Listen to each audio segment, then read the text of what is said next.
This conference will now be recorded. Welcome, everyone. This is the September 23rd meeting of the Climate Smart Kingston Commission. I'm going to call the meeting to order. It is 5:05 p.m. and welcome. We don't have any guests, but on our call today we have the following commissioners present: Betta Broad, Melissa Iachetta, Jessica Coonan, Kevin McAvoy, Serena Pepper, Dan Smith, Karen Sullivan, Cal Truman, John Wackman, and our Common Council Representative Reynolds Scott Childress, and myself, Julie Noble, from the Parks Department. So welcome, everyone. Thanks for being here. I haven't heard from Maya. Hopefully she's doing well. Maybe she'll join us. But we are going to, since we don't have any public comment, we'll move on to modifications to the agenda. Are there any modifications to the agenda?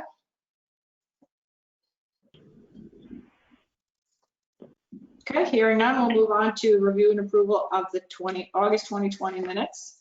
Thank you, Kevin, for putting these together. I just wanted to make a few notes. One is under the commission members, if you could change, if you could strike the name Brenna Robinson and put in representative under Office of Economic Development.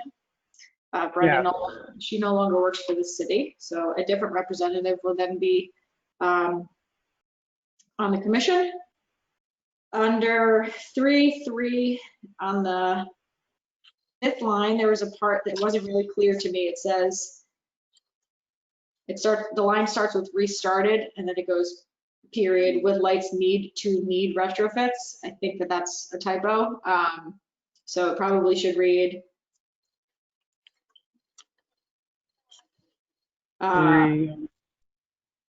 with. I gotta put my on. Just with additional lights to be retrofit.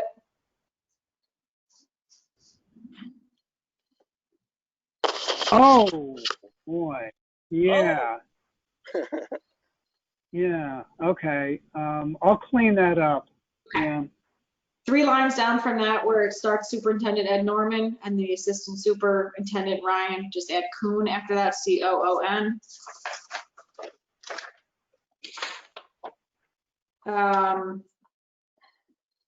Yes. Okay. 2 more quick ones. Under number 5, where it says outreach and education, strike Earth Fair. It says commissioners, Cal Truman, but just should say commissioner. Okay. And on the line under that where it says no update this time, but chairperson discussed distributing educational materials, I would change it to creating, because creating. Materials, it would be the actual interpretive signage at the Maritime Museum, not something distributed. And my final is under, it's listed as number 15, but it's really actually number 6, and it says Casey Short. Oh, yeah. Let's get the bullets done right. Okay. Yeah. Okay. Are there any other changes, concerns, comments on the August 2020 minutes? If not, I need a motion to accept the amended. Either raise your hand or make a motion. Betta, can I get a second? John, all in favor, raise your hand or say aye. Aye. Aye. Aye. Great. Thank you very much, everyone. And thank you, John. Thank you, Kevin, for putting those together. All right. So moving on to old business, I'm happy to say, so our first item is the Climate Action Plan, 2020 Climate Action Plan. I'm happy to say that we've had the kickoff meeting internally with the City of Kingston and our fund and our consultant, Cadmus Group. And that was just a week or so ago. We had previously talked about a timeline that has been delayed because of COVID, like other things. The timeline now to complete the Climate Action Plan, which was going to be ideally by Earth Day of next year, is now going to be by the end of summer or September of next year. So just a few months later, they have an ambitious list of deliverables, and we're very excited to be working with them. They did give us a Gantt chart to really outline how the next year is going to look, and it starts off with data gathering, which is what they're doing now. So they're gathering information from Sean and from myself and our previous files from Rich Schaffo, who did our first greenhouse gas emissions inventory and climate action plan, and they're reviewing all of our previous plans that are relevant. So our open space plan, our comp plan, our Parks and Rec master plan, our waterfront plans, all of these different plans, and gathering greenhouse gas data, both from ourselves and from the county and from other locations to pull that data together. They're going to be doing the greenhouse gas emissions update based on 2019 data, data levels, because it's the last complete year. And so it's exciting. We had a meeting today as well with Citizens for Local Power to talk about the engagement part of things. And so we're really working through a plan of how this is going to launch. The next step is that we have been drafting internally a list of representatives that we'd like to ask to serve on our Climate Action Plan Project Advisory Committee. So that request, an invite will go out likely tomorrow or the next day to those folks, and setting a Project Advisory Committee meeting in the first week in October. Once that group meets and we all are introduced to Cadmus and everyone understands what's going on, we're going to create a plan for our first big community kickoff, which I assume or presume would be in either late October or November. So lots going on with that. I'm really excited to get it started because it's been a while coming, putting together the contract. That was all out of our hands. That was in the hands of our funder. So I'm happy to see that happening. And so that's where the climate action plan is. Betta, I don't know if you wanted to add anything else to that, or if anyone else had something they had to add or wanted to add or questions.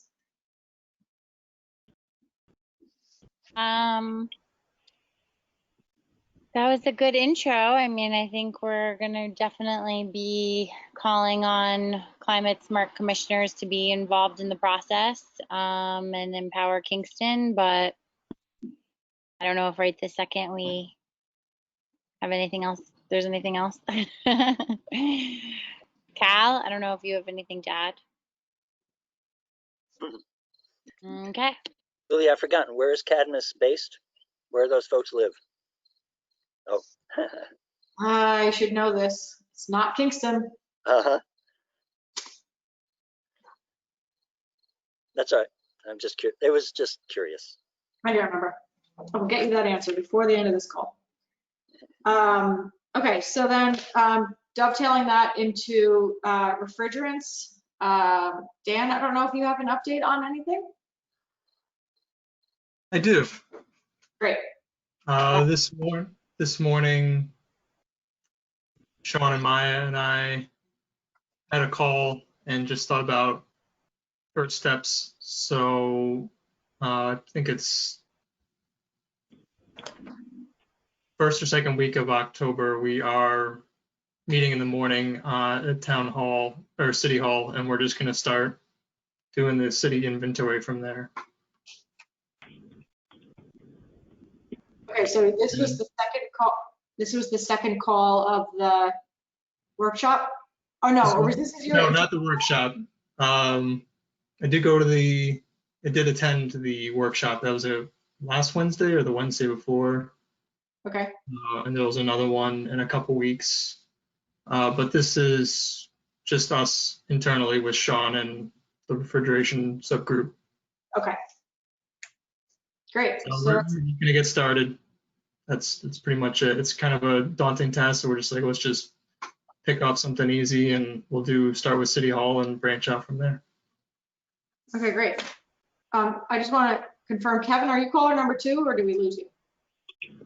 I'm here. I don't know. Yeah. I can.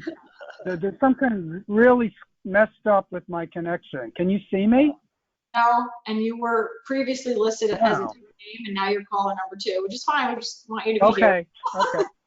The camera's on, and I can see some of you, but not all of you. It's Verizon. Okay, well, we can't see you, but as long as you can hear us and can be here, then Yep. awesome. Okay, great. Thank you, Dan. Quick personal refrigerant stories. A friend of mine had a refrigerator sitting out in her garage for a long time, and Central Hudson paid her $100 to take it away. $100 to Yep. take it away. Yep. Yeah. John, it was working, right? It was a working refrigerator. Yes, it was. Uh-huh. Yep. Sean has done the same thing, so it's definitely a thing, and we should promote it as much as possible. So that could be something that we grab the link for and put it on our Facebook page, John. Yeah, that would be good. Excellent. Second story is that, and I've been in my house 7 years now, and it's it has central air conditioning, but I have never used it because it doesn't work. The fuses keep blowing. And so when I finally had some guys come in and really troubleshoot it, one of the things they told me is that it has R22 refrigerant. Now, R22 refrigerant, right? You could tell us about that, Dan. It's a greenhouse gas, and in fact, I think this is ozone. This is an ozone depleting gas. So this gas, you can no longer get it in the U.S. And so my issue now is I am not going to get this air conditioner fixed, but I need to find a responsible contractor who will take it away and then responsibly, siphon off, dispose of, deal with the R22. And Dan, I have not been able to find anybody who was willing to do that job. The only people who are willing to do that job are the same people who want to sell me a new air conditioner, but I'm not doing that. So that's my second personal story. Yeah, I don't have anything to add as far as just trying to find someone to just do the evacuation. That's it. That's the word, evacuation. I don't know. I guess you just have to call around and see which companies are willing to do that. Well, that's what I've been doing. Trying to sell you one. No, nobody wants to do it. The only thing they're interested is in selling me a new AC. And when I tell them that I'm not interested in that, then they're not interested in anything else. That's not right. No. Okay, so I guess, John, if you keep digging, I guess we'll be interested to hear if you are successful. Right. Although Dan, on your travels, if you have the opportunity to, ask those questions, that would be great. Sure. Yeah. With the last workshop, we started digging into, technician stakeholdership and certification. But yeah, that's kind of an odd example. You don't just trying to find someone just to evacuate, just to throw it out. Usually that's what's supposed to happen is when it gets picked up and brought, to a recycling or reclamation center. That's supposed to happen, but I don't know what happens in that situation. Okay, well, I guess we'll stay tuned. Yeah. Keep your ear to the ground, Dan. John, Will do. Yeah. John, Kevin, I have some experience with commercial equipment with this, and and there are contractors that they recapture the R22 Freon and then they recycle it in the legacy equipment. And I'm guessing that's the problem you're having. That's all they want to do, or sell you a new R22 equipment, or something with new a new refrigerant. Yeah, they cannot sell R22 anymore. So they can't sell a system with R22 in it anymore. Right. They can't sell a system, but they can service it. Right. Okay. That's the situation I've had with commercial equipment. I've been looking for a supplier as well and trying to determine which new equipment to use and which refrigerant. And they all have issues, which I think Dan could probably tell us about that if we had time. Well, we can come back to this in, Yeah. Okay. Okay. Okay, anyone have anything else on refrigerants? Okay, thanks for that update and input. City sustainability projects. So we're at a point where I have been told that the full LED project will be done within 4 to 5 weeks, which is an actual date that they've given me. I now have weekly construction meetings, which is not happening before. And actually, if you look around town, it is actually, you would be hard pressed now to find a light that is not LED. There are a few spotty ones left. So the parks haven't been done yet. Schwenk Drive and Main Street haven't been done yet. A few uptown, they've been working. Rhino Gardens hasn't been done yet. There's a couple locations that have special circumstances or are complicated or challenging to get to. We are working through our punch list of getting the ones that are not functioning. And we're doing pole arm transfers. You notice around town that Central Hudson is replacing a lot of our wooden poles. And so we have to transfer the old arm from the old pole to the new pole. So it is exciting to me to see the end of this road that has been very, very long. And so if you see anything, we do have the contractor D&M here on contract during these 5 weeks, and I would love to get any issues addressed during that time, because after the fact it becomes out of the contract and a separate pool of money that will be more complicated. So any issues that you see at all around town with lighting, please let me know in the next 4 to 5 weeks. There is no lack of people giving us heads up when we see issues, so I appreciate that. But we want to get those addressed as much as possible. The organics plant also is coming to a different phase here, where we are now, Carl is now writing the actual plan. So we now will also have very bi-weekly meetings where we are reviewing back and forth the drafts that she's putting together. So there's a very active process of closing out the organics diversion plan, which is very exciting as well.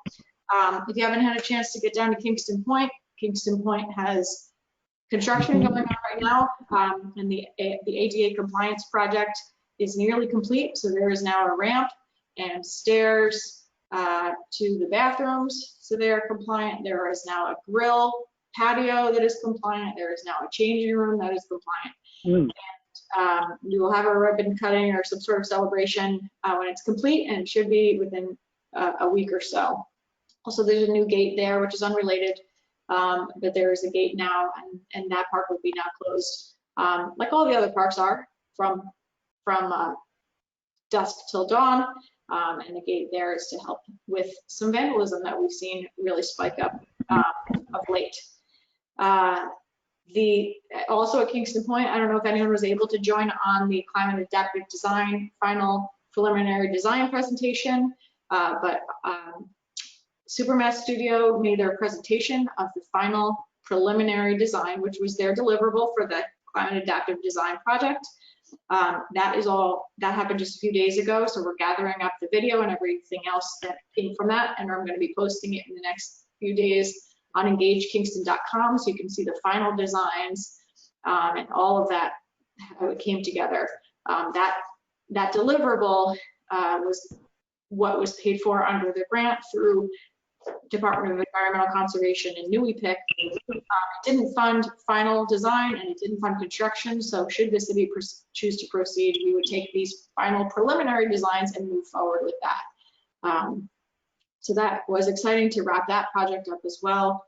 And if you haven't been following, or just another update on the open space plan. So the process for adopting the open space plan was not followed properly, and so it reverted back to the council and went to the Laws and Rules meeting, and there will be a public hearing moving forward, and ultimately, ideally, it will get adopted through the avenues that are necessary.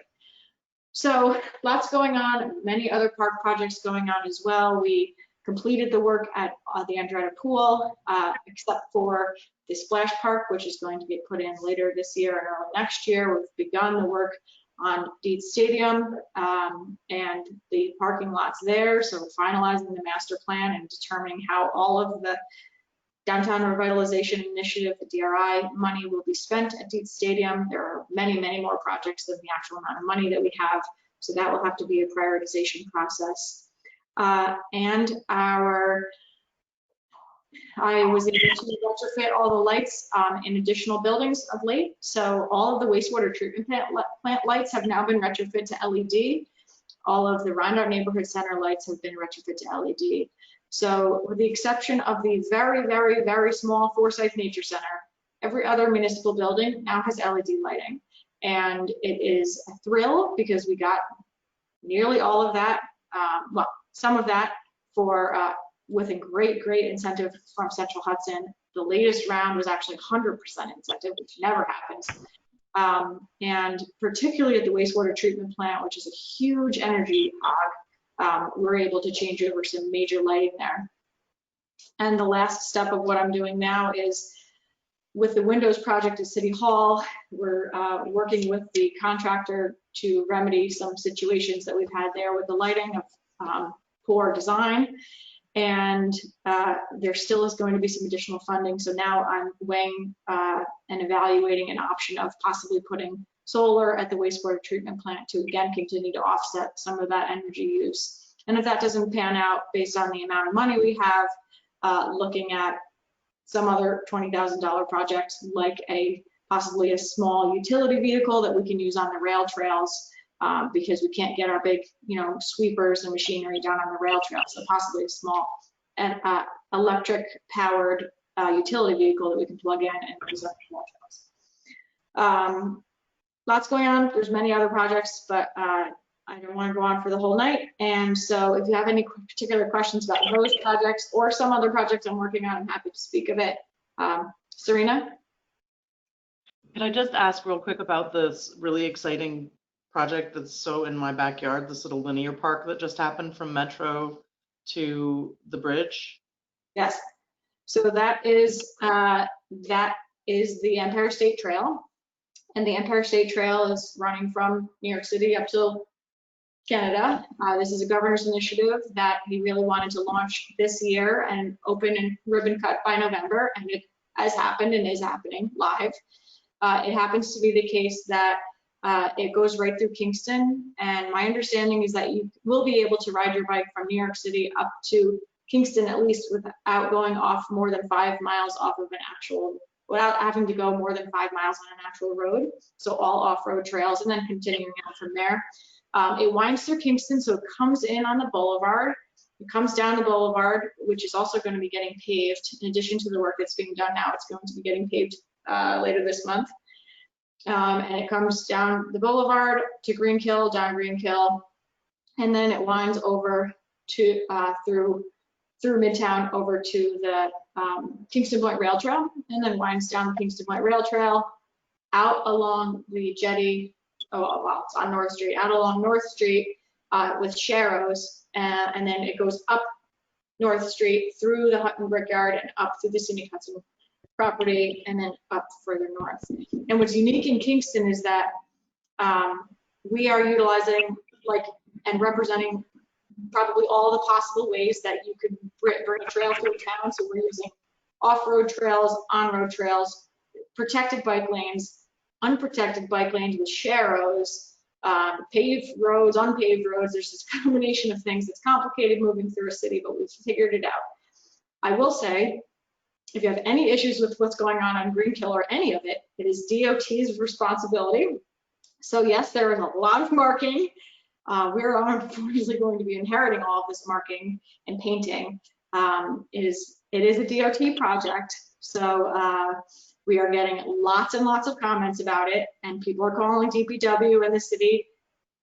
Yes, it is our town, but it is not our project. It is DOT project. Are you saying you're getting critical comments? Oh yeah. Oh yeah. People are very concerned about the shine. What I see on Instagram is very positive. It's people are saying, "Oh my God, I woke up and look what's there." It's a mixed bag. So it is a very unique design in that if you live on Greenkill Avenue, basically your driveway has now been expanded into the road, and there's signs in the middle of what used to be the road, and there's parking sort of in the middle of what used to be the road. It's a very unique design. So You use I the would word direct sharrows? all phone calls to the Department of Transportation. But the term you used, Julie, was sharrows? Is that a word? SHARROWS. So it is a bicycle painted on the road that indicates to drivers that bicycles have as much right as cars do in the road.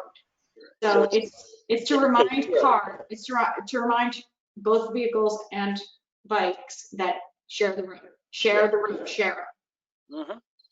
Cool. Yeah. Other comments or questions about projects? Mm-hmm. Okay. So I will pass it on to Melissa for Repair Cafe, and I know that John has some important things to share for Repair Cafe as well.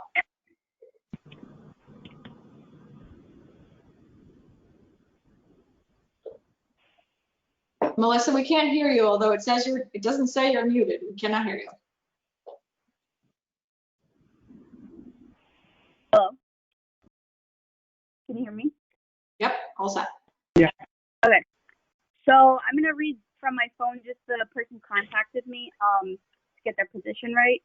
So Daniel Friedman, the Dean of School of Science and Engineering at New Paltz, and also the director of the Hudson Valley Advanced Manufacturing Center, reached out to me, and we ended up having a meeting with me and John. He works with the Novo Foundation, and he's working to make a maker space at the Metro building in Kingston. And he's doing some exploratory, just kind of beginning things, reaching out to certain people. Me and John gave him some contact info. He's kind of interested in having Repair Cafe be there, like as his main home. You know, we talked about a timeline and basically it would be a maker space with a 3D printer.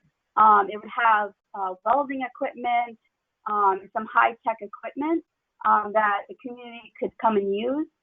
He talked about so many different ideas that are kind of just in the planning stages, you know, possibly having students work there and give workshops.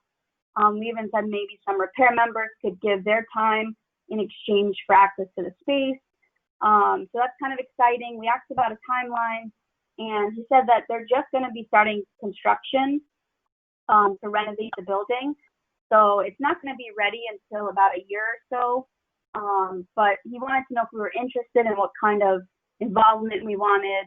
I also gave him the contact info of the woman who spoke at the last Climate Smart, who has the clothing exchange program, because he's going to have a fabric workshop there as well. So maybe her business can kind of help as well and run some workshops on sewing and things like that. So it was a pretty exciting meeting. In the beginning stages, so I don't know how official everything is, but yeah. Awesome. Yeah, it was great. There's a really strong affinity between makers and repairers for obvious reasons. And the fact that, that he reached out to us and asked us, you know, would we want to be a part of this is great. And I you know, it was, as Melissa said, it was an exploratory call, but very positive. Excellent. Melissa, what? Excuse me, Kevin. I missed his name. The person His from name Novo. Daniel Friedman. Okay, Daniel Friedman. Got it. Okay. Thank you. It's a double E. Friedman, double E. Yes, double E. Friedman, double E. Okay. Mhm. So that meeting happened. As far as Repair Cafe in Kingston, I was talking with John, who is trying to plan one in New Paltz, an open air cafe, one time in October before winter. And so I reached out to Kingston to see if they wanted to do that. I got 2 coaches to respond. One who were not interested, and one who said they were interested. So I have 1 coach. I'm not sure how feasible that's going to be. But, you know, again, we've had a lot of communication among the organizers and repair coaches in the Hudson Valley. And the upshot is that most simply are not comfortable. Especially now we're seeing, this second wave come in. Yeah. People are really just, not want to do it. And this is young and old. On the other hand, this Saturday in the town of Bedford in Westchester County, they are going to have an open air repair cafe because it's part of a larger community event connected to Climate Week. This is Climate Week that we are sitting in right now. Mm-hmm. And there was one last Sunday in Montgomery. So there are a couple of examples, but just as Melissa says, by and large, we don't have the willing participation. And so there will be no repair cafes until sometime in 2021. And my God, who knows when that'll be. So we shall see. But everybody's in touch with each other. That's, that's all we can do. Yeah, I mean, one of my coworkers that actually she went to the one in Montgomery. She lives over there, and I know that the bike friendly or the YMCA bike program did an outdoor clinic in Kingston. So some people are doing some stuff, but just not our coaches for now. Yeah, now, folks, I sent out an email because I posted the flyer about the Bike It program that Kingston Y has been running. And Melissa went to the first one a couple of weeks ago, and then they had a second one, I think it was yesterday. And they've got a third one coming up. So please, I appeal to you when I send you an email saying, hey, we've got something on our Facebook page, and the link is right there. Please go see, like, and share. And thank you, Karen. I want to thank you specifically because you always do that, and I do appreciate it. Excellent. John, do you want to share about the book? Yeah. So this has been a long time coming, and I do believe it's relevant to this group. That's why I asked Julie if I could speak about it. If you saw the book covers that I sent around yesterday, then you already know a good bit about it. So some of the advanced endorsements we got that we've received, there's the quote, "Repair Revolution represents the what, why, and how to of bringing repair and reuse to every town in the U.S." And another blurb goes, "It's a gold mine of inspiring stories." So here's how it came about. I was doing wood repairs at the Beacon Repair Cafe about 3 years ago, just working away at stuff. And a woman sits down, she says, "Hey, they say you're the guy I should talk to. I've been here for a while. I brought some stuff to be repaired. I think this is great. I think there's a book in this." Turns out she's a literary agent. So from there, we began to work on it. It took 6 months to research and write a proposal. And then I invited Elizabeth Knight to be co-author, which frankly is one of the smartest things I ever did. And we finished the book. It was a good year and a half in the writing. We finished it in mid-March. The original publication date was May, and then that got pushed to June. And then finally, our publication date, friends, is October 27th, which is 1 week to the day before Election Day. Was that a good idea? We don't know. We shall see. We shall see. So we are just beginning to kind of turn the corner into active, promotion of the book.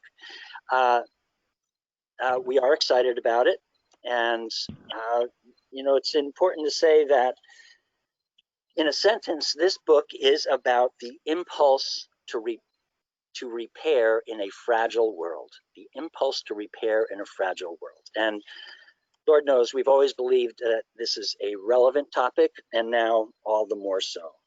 So this is a pretty ambitious book. It's deeply researched. It makes the case for a change in mindset.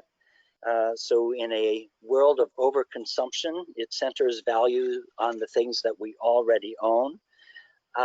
The book does tell a lot of stories. I mean, our intention in writing this book was to include as many voices as we could from repair, people who are involved with repair around the country. Now, it's important to say this is not about Repair Cafe, friends. This is about community repair. And so that, yes, it includes repair cafes, but it's also fix-it clinics, which were started about 10 years ago in California. And in Europe and the UK, there's a very strong movement called Restart.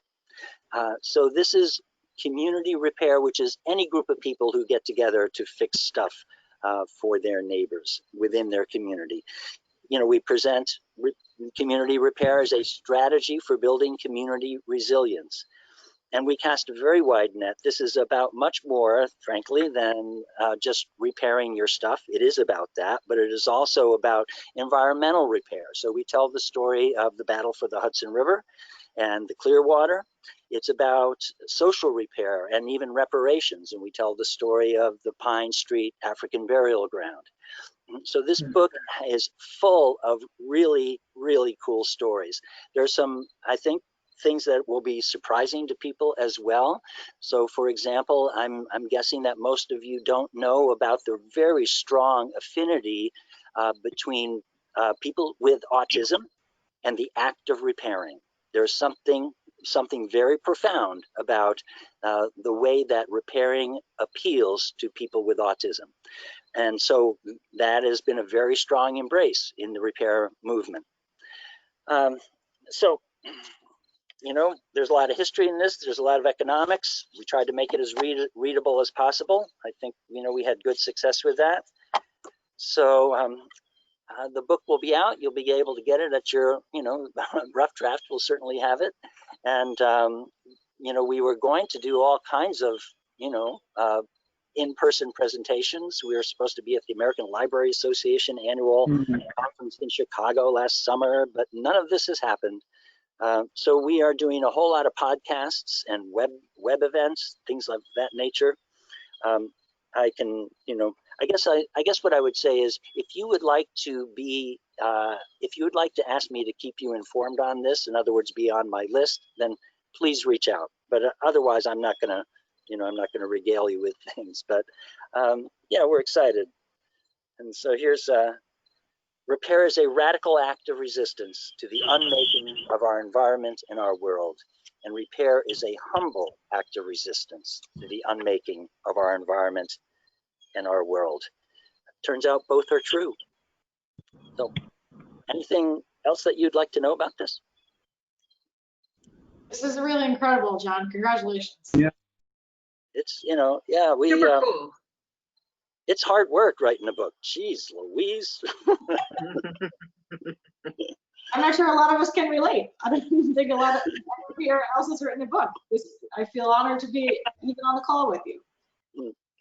Well, you know, this commission is, you know, very involved with what we're doing in Kingston and the Hudson Valley. You know, and I'd certainly like to see, well, you know, as much involvement as possible from the commission in the repairing. And this project that Melissa was telling you about at the Metro, that would be really something. So we shall see. Thanks all. Thank you, John. Okay, anything else for Repair Cafe? Oh, I'm sorry, I do have one more thing. Remember the topic of community repair programs being an action item for climate smart communities? Yes. Working with Dazzle Ekblad and Terry Lieback, we have literally been circling around this for close to 2 years. And it looks like, God willing, the creek don't rise, that it will actually be in the next version. There hasn't been a version in quite some time. The next version out later this fall. So we've been hammering away at the language, and I think we got it. So that'll be good. It's in, you know, PE5, which is materials management. Great. So when we reapply and they create gold, we'll go for the gold. Yes. It's either going to be 4 or 5 points. I'm pushing for 5. Push for 5. Excellent. Thank you so much, John. Education and outreach and youth engagement. Anything, Melissa? So one thing I wanted to ask about was, do we have a budget that we applied for that we need to use before the end of the year? because I remember like when we were thinking about applying for the budget, we were talking about the stickers for pizza places. Yep. So yeah, so I kind of pushed the brochure into Maya and Cal's hands. So the next thing before the end of the year I would want to focus on is something I can do at home too, is design or think about how we want to make that sticker, magnet. You know, do we want it in pizza places? Do we want to have the pizza places put it on pizza boxes? But do that whole kind of campaign from Climate Smart with our logo. Yeah, so we do have a budget. I mean, there was a line for Climate Smart, which is what we paid for the logo out of. Is that this year or last year? I don't know.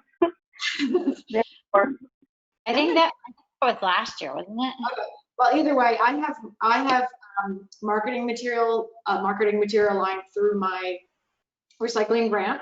So you know, this is absolutely recycling and so in the best sense. So I would say at this point, would you rather me find out for you how much is available, or would you rather put together an estimate for me and I'll check to see how that will fly? I think it depends on what the commission thinks. Like, we did talk about it briefly last year, but would we want like some sort of slogan with a little logo? Do we want it to be a magnet that the pizza places could give out that people could put on their fridge to remind them going forward? I mean, now with COVID, it's, you know, people are less likely to go in a store. They might do curbside pickup. So it's like, you know, our idea of putting it near the cash register may not be as viable, but do people have opinions on that? If you don't have opinions, I can create different scenarios and then present them next time.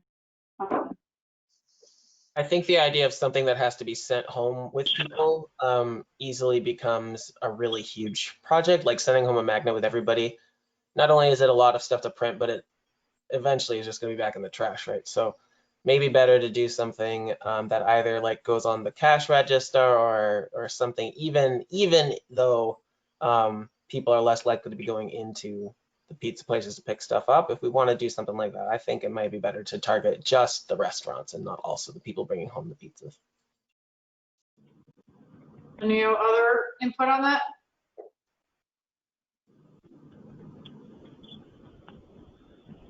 Okay, so Melissa, why don't you draft up a couple different options? We could also talk offline about things in terms of quantities and stuff like that. Okay. Are you planning on designing it all in-house or using a design, paying for design as well? I don't know. I think it's a simpler concept than like a logo or our brochure where, you know, there's a lot of design components. You guys can look at what I come up with and then decide, you know. Okay, awesome. Great. Anything else on that topic? Okay. Green Business Challenge, Betta?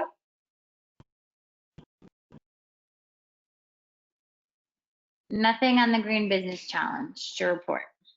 Okay. Green Jobs, which I think is the same. Did we decide to merge those categories? Yeah, I'll modify the agenda next time. Go ahead. Okay. So we did launch the Empower Kingston Green Jobs program 2 weeks ago, I believe, and it's been a great success. We launched it we actually had an in-person event to kick it off at the African Burial Ground, and we had the county executive and congressman and sheriff and Dave Clegg, district attorney, and a whole bunch of other people come.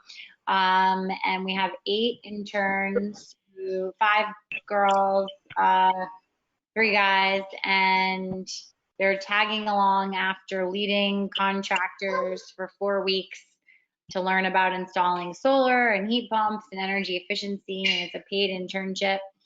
And already a couple of them have been offered jobs with the contractors. And after they're done with the 4 weeks, then they're going to hopefully get permanent jobs and or pursue further training with SUNY Ulster. And they also got a tool belt and boots and a hard hat. So they're fully equipped for this kind of work. And this is spearheaded by Citizens for Local Power. And it's going to be kind of tied into the larger Empower Kingston campaign to get people excited about the clean energy transition aspect of the climate action plan and implementation. What are the age range of the kids? I'm calling them kids. That's a good question. I think we did prioritize younger people, but there wasn't a limit. And a couple of the people looked like they were, my age or whatever. I mean, they weren't all kids. Cal, you were there. I don't know off the top of my head how old the people were, but. Yeah, I'm not sure. I think just looking for a sense of it. Probably I'm honestly not sure. Probably mostly I think 20 somethings, don't you think? Probably mid-20s to mid-30s. I don't know. Yeah. I saw the picture from the press release, and they definitely were in the mid-20s and up range from what I could tell from the picture. Mm-hmm. Yeah, so maybe not kids, but right. People looking to pursue a new career. Excellent. Great. Good. Glad to hear about the success. It's really great to hear that they've been offering actual permanent jobs. That's the goal. That is the goal. And we actually had like 30 people who applied who were really excited about the program. So, and part of what we've heard from like SUNY Ulster with their energy classes is that they're not getting enough people who are interested.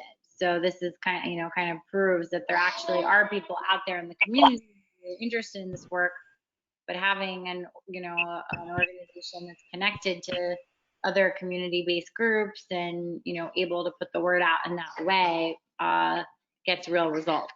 So it's a community-based workforce engagement program. Betta, who are the contractors? Energy Conservation Services, which is the McKnight, Bill and Melinda McKnight, and Sun Common, Rycor, Jay's Painting, which is Joe McDowell, people may know him, Anthony Abbey, who did the net zero building down in New Paltz. Who else? I don't know. That's all I can think of off the top of my head. Good, nice, thank you. Dandelion. No kidding. Dandelion is surfaced. Yeah, I believe that they're participating. So I haven't been must confess that I haven't been in the nitty gritty of managing the program, but have been sort of peripherally supporting it and engaging, when I can. I'm very excited about it. But Jess Clegg, who is the coordinator for CLP, and also Susie Jimenez have been really coordinating with the contractors and the interns. Thanks, Betta. Great. Any other comments or questions for Betta? How did your son get so big? Yeah, right. He's a giant. He's in the next trip for height, guys. Oh, he's very large. Oh my gosh. I had to go buy him new clothes yesterday because he had Unbelievable. Okay. Zoning updates, Kevin? Yeah, I was at the Live Well Kingston subgroup meeting. I also attended their actual board meeting, commission meeting rather, last week. Yesterday, what was discussed was including policy and urban agriculture zoning as part of the grow well scope of activity. So I think that's where we're at with that. Overall zoning, I believe, is still on hold. So I think what we're seeing is these little piecemeal things. Urban ag would be one, and I don't know if Rennie's still on the call. If Rennie would want to weigh in on what's happening at Lawton Park or anywhere else. But as far as urban ag goes, it's we're moving forward, but it's going to be part of Grow Well Kingston, and the group will maintain an advocacy wing in case they have to do advocacy for one project or another. So I think that's it for right now for that. Okay. Go ahead, Rennie. Hi. So I heard Kevin asking about Lawton Park. Yeah, Don Tollerman introduced legislation to potentially rezone Lawton Park and the jail. It's a little unclear where that's going to go because there's some issues relating to various kinds of studies and who would have to pay. If we wait until somebody purchases those properties and asks for a zoning change, then they would pay. It's just up in the air at this point. So I think that's what you were asking for, isn't it, Kevin? Right. Yeah. Have you been in touch with Paul Manza? Or maybe I have to ask Don that question. I don't know. He's the owner of Lawton Park, or the bulk of it anyway. Like the yeah, he's interested definitely in some kind of development up there. But with the jail site, have you all talked before about the question of building up there? Because my understanding is that a fair amount of that site is actually wetlands, or was in the past. And so I'm not sure if that would have any bearing on development up there. Well, this is at the county site or the old jail site? Yeah. Oh, the old jail site. Yeah. No, I haven't actually looked at that recently, but I could go back very quickly and look at the parcel viewer and get we could review that offline if you want me to do that. Sure. That's okay. Okay. One thing with Lawton Park is that the discussions I had with Paul Manza, and these go over a period of many years that he's had that property, and I think Suzanne was involved in some of these discussions as well, had to do with the interest that the Kingston Land Trust has with the bringing the Green Line in off-road over there, like trying to reactivate the rail line as a rail trail, and then preservation of whatever can be preserved at Lawton Park by clustering the development so that it's not a sprawl, it stays in one place. And Paul was pretty much on board with that during those discussions, but he did not have a developer to work with, and he wasn't going to develop it himself. So we can continue that offline, but that's where I left that. Okay, thanks. Okay. Okay, anything else on zoning? Not me. Okay. Moving on to Heat Smart, John? John, you're muted. I don't have any particular update other than the program continues, certainly into December. The Central Hudson rebates are really incredible. I mean, I'm worried that Central Hudson is going to go out of business, frankly. And I mean, it's the same message as before. This is a real window of opportunity. Anyone who is, for anyone. My personal experience on October 6th, I'm getting 4 mini splits put in my house, and my natural gas boiler will be disconnected. John. Hey, John. John, I did have Rycor come in, and I'm trying, but I think I need an EV first. Are there federal tax credits for the heat pumps? No, See, that's, yeah. no. What we have going within this program, there are two rebates. There's the Central Hudson rebate. That's an actual rebate, and then there is a group purchase discount, and so that's basically $100 per unit. So I'm getting $100 reduction off of each of the mini splits and $100 off of the heat pump water heater. So I'm actually getting 5 things installed. And Karen and I had an exchange offline, which is basically, okay, so the company that is participating here is Rycor.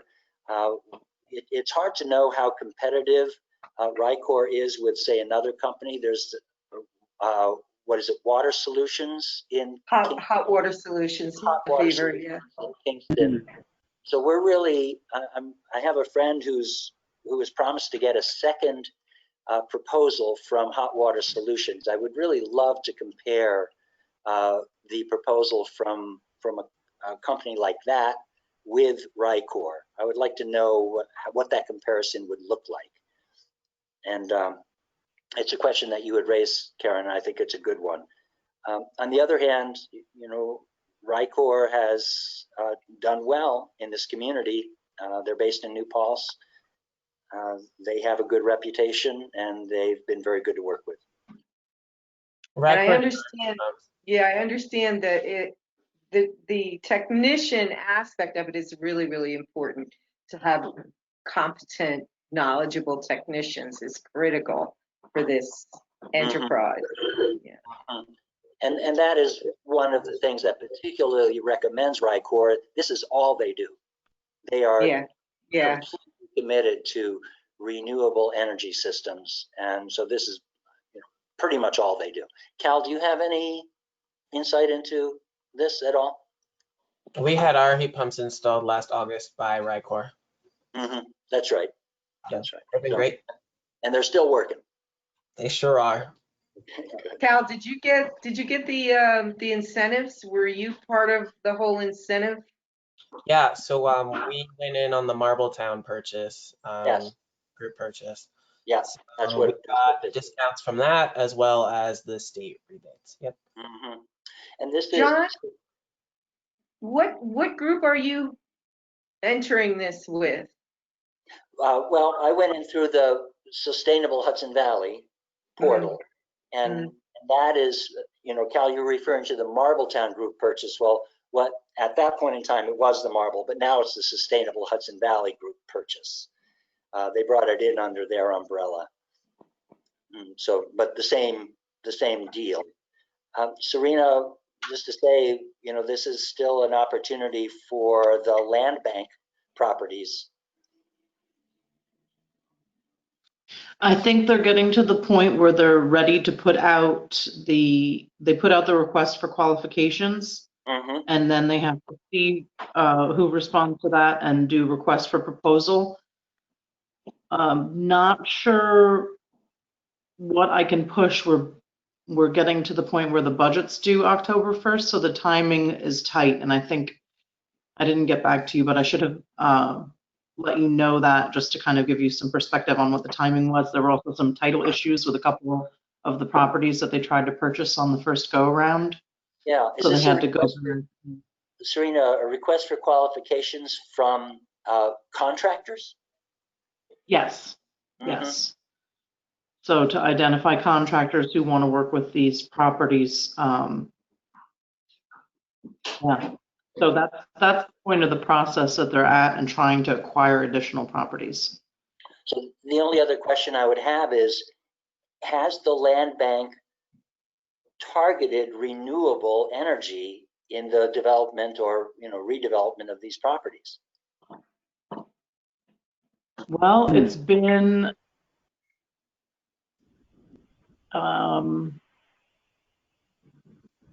a process getting to the point where that can even be part of the conversation, I would say is the most fair assessment to give to that. There was a lot of work that had to be done. We just hired an executive director this summer, and I just came on board, or no pun intended, but I just started right before the new executive director. And so his, his initiation into the land bank has been pretty rapid fire. So they've gone from not having acquired properties to acquiring properties to getting the RFQs out, retaining counsel. There is a consultant group that's being hired to do the contracting. No, not the contracting. What do I want to say? It's the what is it when you go in and you estimate how much it's going to cost to do stuff? Estimator, I suppose. Yeah. Well, there's a certain process. I don't know why it's escaping me at the moment, but proposal. Is it a proposal, Serena? Proposal? no, it was a staff position, and they've replaced it with a consultant who goes in and scope of work, who defines the scope of work for the individual properties. So there's a couple different things going on. There's lots of balls in the air, and it would be up to the contractor at the end of the day, based on the relationship that we have with the contractor. So the board doesn't tell the contractor what to do per se, but we can identify contractors who use green building techniques in their existing projects. And so I sure hope that that's what they're doing. I mean, Lord knows. Well, we have to wait for the process has to end. You wait for I think there's a deadline on that, like anything else, the deadline to the, or I don't know if that's a rolling thing, if it's not something where there's a deadline or if it's specific to the properties. There's a lot of stuff that we're kind of letting the, I say we, like as in the board, but we're letting the executive director handle it, because I think there's been, there hasn't been an executive director, so it's nice to let somebody take that on full time and handle all those details. So we have a board meeting coming up next Monday, and I will absolutely bring it up at the board meeting that this is an incentive program that has a time limit on it, but there is this group purchase program, and I definitely still have the information that I got from Sustainable Hudson Valley about it to provide them as backup. Yeah, well, and even at a higher level is the land bank prioritizing, targeting renewable energy in the development of these properties? I mean, right, and NREL and Cadmus did the whole study on the land bank properties to produce a strategy for them to get to 100% renewable. So I would hope that would okay. Well, that's good. I mean, the Novo Foundation is also funding the land bank, so I guess maybe we should just say, hey, if the Cadmus group has some information about this, we should borrow it if it's all being paid for by the same patron, so to speak. I have all the information. I think that I've shared it with you before, but I can do that again. They did a full study on all of the properties, 24 properties. Oh, you mean specifically our properties? For some reason, I thought you were talking about something more general. No, I have that. I still have that you sent to me. Okay, great. When you go out with an RFQ, you make the statement, projects that that offer renewable energy will receive the highest priority. It's yeah. Well, if I can interject one other thing, the green jobs component should also be mentioned at the board meeting, Serena, because ideally the city would be, or the land bank would be hiring contractors that are willing to have these clean energy, interns and engaged in the process of rehabbing the buildings. That's something that has been really successful and wonderful in other places like Push Buffalo does, where they have, affordable housing, retrofitting going on, and they are training, people in the community to do the work, and they're getting that hands-on experience to improve, the living conditions of folks, and also getting trained to do this work. So I'm hoping that could also be, incorporated, and maybe that could be included in the RFP to the contractors. Like, would you prioritize having, green jobs interns on site with you? So anyway, I'm happy to speak more with you about this if you're interested in exploring exploring it further, but it does seem like a really great opportunity to achieve a number of our goals here in Kingston. It's a great opportunity. Serena, Literally why I'm sitting on the board. That's why I took the position, because I think We love that you're on the board. they need someone who's saying the right things, and you know, and they needed some fresh energy, and luckily the mayor trusts me to be that person. So that's the good news. Yeah. Great. But yes, Betta, please, I would like to speak with you separately about that, because as soon as I saw that press release, that's exactly how I started to think. You know, there's opportunities with, I think, the Youth Build program on some of these projects that don't have quite such an extensive list of things that need to be done or stuff that's beyond that capacity. There's that's definitely part of our mission to engage the community in projects like that. Maybe not exactly like Habitat for Humanity, because I hesitate to use that as a parallel, but I think in terms of getting groups like that involved in a build and actually like integrating those organizations into the process, that's absolutely in line with the mission of the land bank. Yeah. Wonderful. Yeah, and it's entirely within the prerogative of the land bank to say, you know, we will give the highest consideration to contractors who are doing renewable energy. That's very standard. Okay, anything else from Heat Smart or No. part of this discussion? That's good though. This Okay, was good. thank you. Solar or community solar? Anyone? Cal, anyone? I have nothing to report. Okay. I think I have to go. We're having a bed bug scare. Oh no. Oh, Everyone is bagging. darn. I know all the time. How? Anyway, I think I have to go. But if I pop off, that's why. Okay, good luck. Good luck. Okay, good luck. Al. Thanks. Anyone else have anything on solar or community solar? I'll just say that there are so many companies out there who are offering community solar.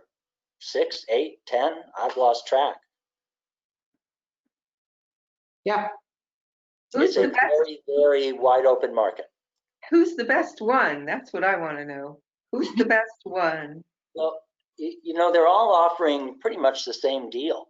You know, Yeah. there's very little difference. And so I don't know why you would choose one over the other than, you know, just relationship. They're all offering, you know, about 10% off of what you are currently paying Central Hudson. That's the deal. I would say see who has spots that are open in an already existing solar farm, because I know this is not something I knew, but I would say that my experience is when you reserve a spot, you can't actually like reserve a spot in an array that it doesn't exist yet. There's actually no telling how long it's going to take right now because of COVID. So like I'm feeling some like stress, regret. I don't know. I'm feeling some like feelings about having helped people get spots in a solar array that was going to be built and now hasn't been built, and it's like way later than it was supposed to be. So if you're looking to do it now and you haven't already got a spot somewhere, I would see who already has the solar array built first. Unfortunately. Nice. That's really Nice, true, Ken. Cal. Yeah. Good advice. There's a lot of good companies and they're all building them, and so I would just say who already has it built. Okay. Yep. Okay. Bike ped master plan. Was there anything else with solar? Okay. Bike ped master plan. Oh, Cal, you have something? Oh, goodbye. Bye, Cal. I gotta go. See you later. Gotta go. Bye. Bye. I have to go sell more houses. Okay. Hey, good luck. We better move to adjourn. Exactly. So the bike ped master plan is happening. We've been in discussions internally about how we're going to manage the time so that we don't have to go out with a consultant, because it doesn't look like in this fiscal climate that the council would past the money that would be needed for match. So Emily Flynn has been working with different departments internally to understand who's going to gather the data for the bike pedestrian master plan. And so that process is still happening. Who's going to gather the miles, the condition of the roads, the miles of sidewalk, what the conditions of the sidewalk are. Some of this data we have already, but other data we do not have. So once we have an actual task list for what people like Climate Smart Kingston commissioners or others can do, I will share that, and we can move forward on that and help out tracking our hours, which will count as match towards the money that is coming from the grant. Anything from New York Energy Stretch Code, Jessica? Any updates? Nothing to report, hopefully next time. Okay. Thank you. Transportation Climate Initiative, Betta? Did people have a chance to review the statement of support or the website that I sent around, which also has the statement of support on it? Yes. Oh my gosh, I'm sorry. We need to do this. I think so. I think it's kind of a no-brainer. And speaking of the bike, master plan, like that's the exact kind of project that would, be eligible for funding that would come from the TCI program. So hold on, I'm gonna walk in the other room just because I'm talking and there's baby stuff happening in the background. So anyway, I guess I'll just ask, like, do people get a chance to read it? Do you want me to give like a high level explanation? I think I gave one already, but I'm happy to talk more about it or answer any questions. Essentially what I'm looking for is the commission to endorse the statement, which is now a letter on the website, ny4tci.org, same language as I sent around. And then we would add the Climate Smart Kingston logo to the website along with all of the other partners that are listed on the site. There's, as of now, about 55 groups and some businesses as well that are listed. And we're just trying to, grow this and show that there's a ton of support across the state. So we push Governor Cuomo to implement this and sign on to it with all the other states by the end of 2020, and really kind of fight to make sure that it's as ambitious as possible and it's equitable. So that's the gist. I don't know if anybody has any questions. Do we need a motion to endorse the letter? We need a motion to send a letter of support, to submit a letter of support. Well, I don't really need a letter of support submitted. I need to like have because the letter already exists. So Okay. it's Right. like, So we're endorsing. Climate Smart Kingston agree to kind of sign on to the letter, like endorse the letter. And because we're going in a couple of months, basically over the next like month and a half, we're going to be continuing to build this campaign. If any of your other groups or businesses might be interested in signing on, please let me know. And there's a form on the site also that people can do. An individual can sign the petition. And then in a month and a half, we're going to do a big delivery to Governor Cuomo, basically saying like, look, all of these groups and all of these businesses and all of these people want you to do this. You're the climate guy, like this is part of your legacy. You need to do this. So, so that's the strategy. And then hopefully like New York will be a part of it and will push for it to be, ambitious. And then kind of the struggle will continue as far as like how is the money going to get spent and all of that, because the modeling shows that it could raise between $500 million, so like $500 million and $1.5 billion for New York State for clean transportation investments every year for the next 10 years. So it's a pretty significant amount of money. And it's similar to the RGGI program, the Regional Greenhouse Gas Emission Program, which is also cap and invest, but that's targeting like power plants. And that money has funded a lot of the clean energy programs that we all appreciate, like Solar Eyes and things like that. Betta, did I read in the letter that the money you're speaking of is coming through some mechanism from the fossil fuel industry? Yes, essentially the cap and invest program works by putting a limit on greenhouse gas emissions, and then like through this kind of complicated modeling that I don't fully understand, they estimate that in order to get to this certain amount of emissions reductions, the fee that fossil fuel importers, wholesale fuel importers will need to pay has to be set at a certain amount. And then those, fuel importers will have to pay this fee.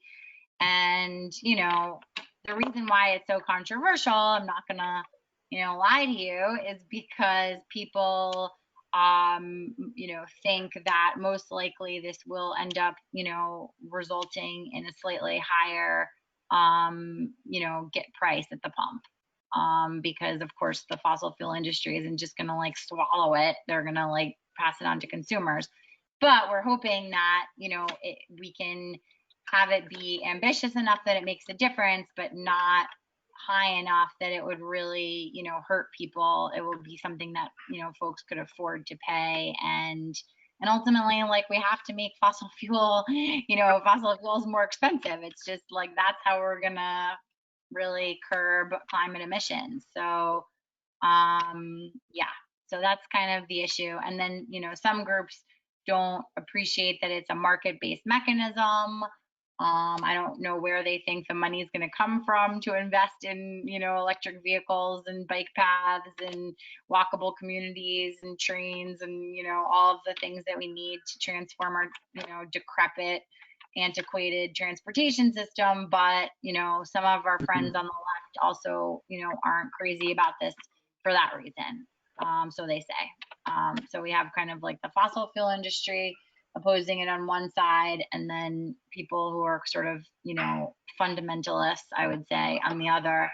And it's really, I think, up to those of us who are committed to climate action and pragmatic and want to see, improvements in our local communities. And I should say on the website, we also have a map that is ongoing, like being developed, where we want to highlight all these different projects that are potential investments that we could use the money for. So like we could put, I don't think right now Kingston is on the map actually. So we should really add, we could add the bike plan. I don't know enough about it, but if, Julie, you can share some details. A lot of the projects that are on there are projects that have like gotten started or in the works, but aren't fully funded. And some projects, some things that aren't funded at all, like electric school buses or something. So it's kind of a cool way of just showing like, this is how we should spend the money. We're trying to get a lot of community input from across the state and keep kind of building this movement that hopefully will go even beyond TCI. And, and God willing, there'll be other sources of funding for these kinds of, projects that are needed. Mm-hmm. But this is something we could do now. Yeah. So Betta let us know at the last meeting that this was coming, and she sent it. We've all had a chance to look at it. Are there questions for Betta? Can we move on this? I have a question. I feel like I recall seeing there was recently an Ulster County like transportation plan update.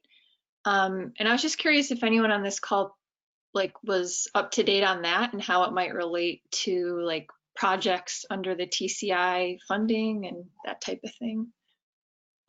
The county is updating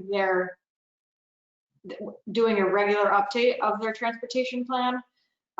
It's not complete yet. They're still in the public comment period as far as I understand. I actually don't know exactly. I've been have not been closely connected with it.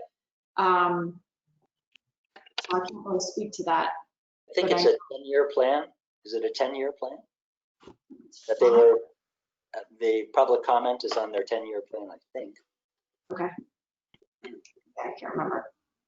Yeah, I think it's a 5-year plan. I just wasn't really sure how that process worked and like if that covers, you know, public transportation in town. I'm just looking at like kind of the smaller scale. I know this is like a big regional project, but I'm just trying to make the connections to Kingston. And then my only other comment, I guess, which is also, I think we should sign it, like I totally support it, but just always remembering like transportation is linked to housing. Like when you invest in a place, that can also often drive up prices and lead to displacement and that type of thing, which we're already experiencing a lot in Kingston. So just like, I don't know what the solution is, but that's just something always on my mind with these things. Are you saying that improved transportation, especially public transportation, is somehow adverse to I just think, affordable housing? yeah, like sometimes it can drive up prices. And so like if there's not appropriate protections for renters and that type of thing, it can lead to displacement. And this, I mean, we've seen this happen in lots of places. It's happened in places I've lived. You know, you put in like a light rail, not that that's going to happen in Kingston, and you know, it displaces kind of a community, gentrification happens, that type of thing. So that's kind of like the worst case scenario. But I'm just like, I know that this plan talks about equity, but just making the point that transportation and housing are linked. And it's good to like approach things by sector, by this like sector regional basis. But I just wanted to put that little plug in there. Everything is interconnected, of course. RUPCO, which many of you know is an affordable housing advocacy developer in our region. They have signed on to the letter and have been a part of a number of our campaign meetings. So if that makes a difference. Yeah, that's good to hear. They are involved. Didn't the city bus just merge with the county, with UCAT? Didn't UCAT kind of take over city bus? Yes. I think that what you said, Jessica, is totally appropriate, that, you know, in terms of this has just become a regional transportation system. The Kingston city, or the city of Kingston, doesn't really have their own bus anymore. So it's really important to keep the people engaged and make sure that doesn't impact people disproportionately. I think that's a really good point. But I thought the letter was great, Betta, and I was totally into us signing on to it as a group. Wonderful. Okay. So can we have a motion for the Climate Smart Kingston Commission? Is there a motion for the Climate Smart Kingston Commission to endorse the Transportation and Climate Initiative? So, yes. Are we endorsing the initiative itself or endorsing the letter of support? Pretty much the same thing. I mean, by endorsing the letter, you're endorsing the initiative. I mean, Okay. They can't, but you know, we're not just calling for like any program. Like we want to really push for it to be ambitious and for it to be equitable, and you know, all of the things that we want to see prioritized. So that's a part of it too. But yeah, you're basically endorsing this campaign, NY for TCI, which is to push for New York to be a leader in this and influence the process so that the whole Northeast region, you know, gets the most ambitious, equitable program possible. Okay, so then is there a motion for the Climate Smart Kingston Commission to endorse the Transportation and Climate Initiative campaign? I will make that motion. Okay, so John I'm moved. waiting for somebody to jump in, but I'm eager to make that motion. Serena seconded. So I have a motion from John and a second from Serena. Is there any discussion? So all in favor of endorsement, say aye or raise your hand. Aye. Aye. Dan, what did you say? What was your vote? Aye, aye, Captain. Jessica? aye. Okay, so that's unanimous. No one is opposed or abstaining. So, Betta, do I need to do something formally? Do you need to do something? What do we need to do? Not really. I just need the logo, which I'm sure I have like somewhere in my inbox, but if you have it handy and somebody can forward it to me, that would be great. And then, oh, we're also linking the logos to the website. So should I link to their website? So should I link to the page on the city website? Hold on a second.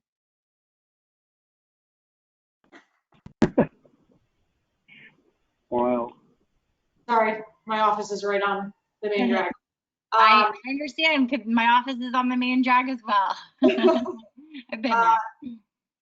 The logo you can pull from the agenda or the minutes. And repeat the other question. I was involved in. Are we linking to the city, the Climate Smart Kingston page on the website, on the city's website? Do we want to link to that? I mean, the other organizations and businesses have links to their website. Sure. Okay. That would be good. And Dan, you have the highest res logo, right? You could send that to Betta. I do. It's on a different computer though, so I'll make a note and send it to you.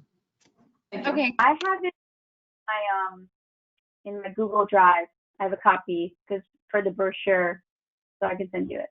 Oh, thank you, Melissa. Okay. And I should say, if anybody's interested in being more involved, like no pressure. I know we're all super busy, but if anyone is interested in, joining our campaign meetings, they've been happening like maybe every couple of weeks. And we're having one this coming Monday at noon. So if you are interested, please let me know. I'm happy to add you to the calendar invite for just an hour. And please spread the word to your friends about signing the petition. And also I can send a link around to that. And please, all of you sign it too.